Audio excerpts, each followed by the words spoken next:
The blue of the sea beckoned. As sunset approached, I made my way offshore for a special treat.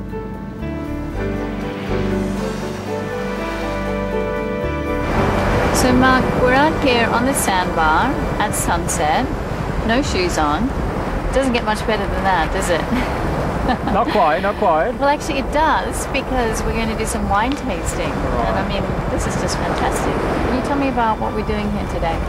Right, so what we do is, on request of guests or on a regular basis every Sunday, we conduct a wine tasting. That normally happens in the wine cellar, but once in a while, especially if the weather is fine, we do it here on the sandbank. Great, so let's try some wine out here on the sandbar. So what's up first? So we'll start with 3 white wines, and then we'll move on to 3 red wines. So what we'll have is a Rouilly, that's French white wine. Rouilly. And the next one will be an Enat Chardonnay. So the Chardonnay is a very special, very strong wine. So here's the first one. So that's the first one. And the third one will be a very special one from Alsace. And already if you compare wine number 1 with wine number 2, there's one thing very quickly that you can tell, that's the color, isn't it? It's much stronger. So there seems to be much more there seems to be much more sun in these grapes. There is much more exposure to the elements. It's a more heavy wine. So that already tells you something about it and also where it comes from. We sipped and sampled barbecued snacks. Back at Fushi, the cool night air was filled with the sounds of a Maldivian cultural show and the frying of freshly caught lobster.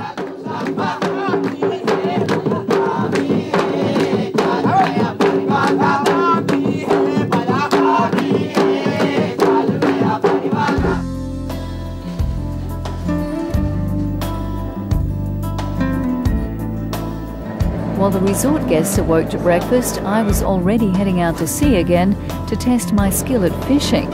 Not surprisingly, this is the chief industry of the Maldives, and today we were hoping for some tuna.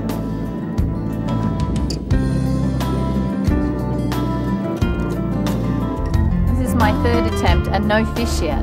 I'm afraid if the guests at the resort were relying on my skill for dinner, they'd go hungry tonight.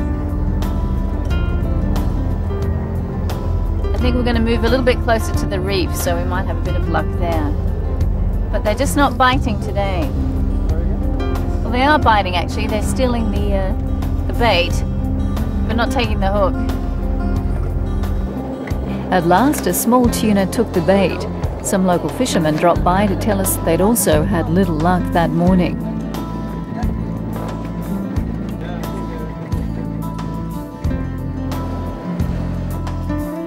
The water is so calm inside the reefs in the Maldives that you can canoe, snorkel and swim safely without worrying about the waves. The cool shade of the island was my next stop. I had to cook the one fish we'd managed to reel in.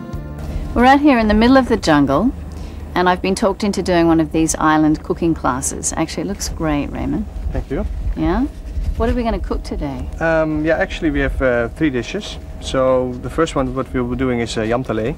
That's a Thai seafood salad. Correct, okay. yeah. I know that one. Yeah, you've been in Thailand a couple of times. So, anyway, I'm not sure if you know the recipe, but this is your chance to discover the secret ingredients of all of the salad.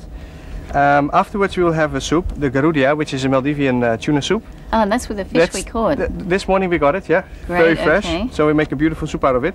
Garudia is actually the same as tom yum in Thailand. It's the national soup. So it's quite spicy, is it? Similar texture actually. So you have the chili and you have or the pepper and salt, and you have some lime juice, which is very similar to what you see in the tom yum with the chili and the lime juice and the fish sauce. And the main course will be gahap, which is a Vietnamese style steamed fish. We wrap it in banana leaves and cook it up with some noodles. After preparing lunch, it was time to choose some wine in the resort's cellar.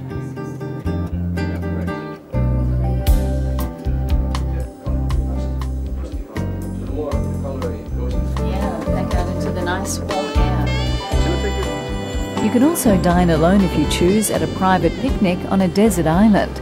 a popular choice for honeymooners.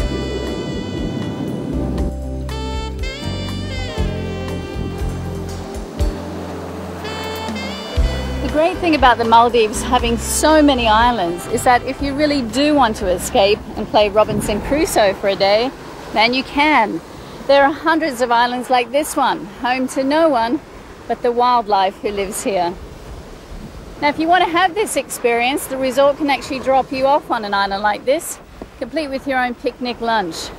You will be deserted for a while, but hey, help is only a walkie-talkie call away.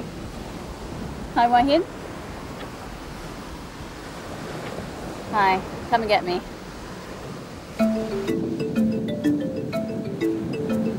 Before heading home, I stopped to meet some of the residents of the Maldives. Around 300,000 people live in this island paradise, many in small villages like this one on the island of Malos.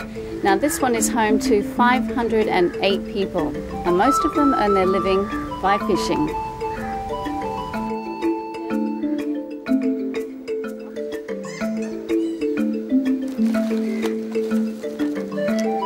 The townswomen were weaving new thatch for the villa roofs at Fushi.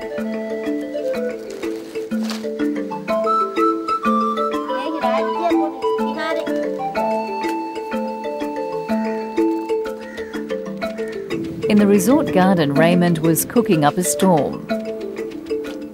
We just cut the herbs a little bit rough. It doesn't have to be too small.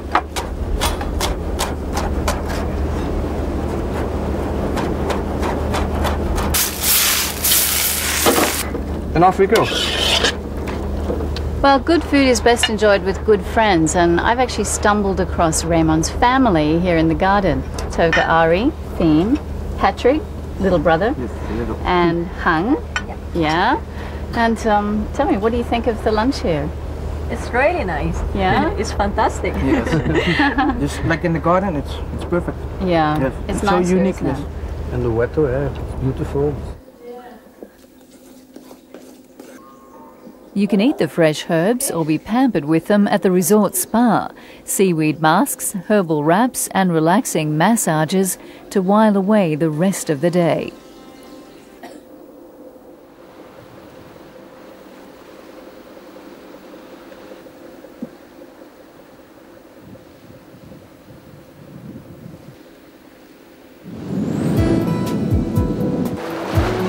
Sadly, it was again time to say my goodbyes and take the turning tide back home. Well, it's the end of the day, and one of the nicest ways to enjoy the sunset is to head out to sea. Now, my vessel is this Donny here. It's a traditional type of boat used by the fishermen here in the Maldives. It's tiny. It's a little bit choppy today, but hey, it's going to be a great way to see the sunset over the horizon. Let's go.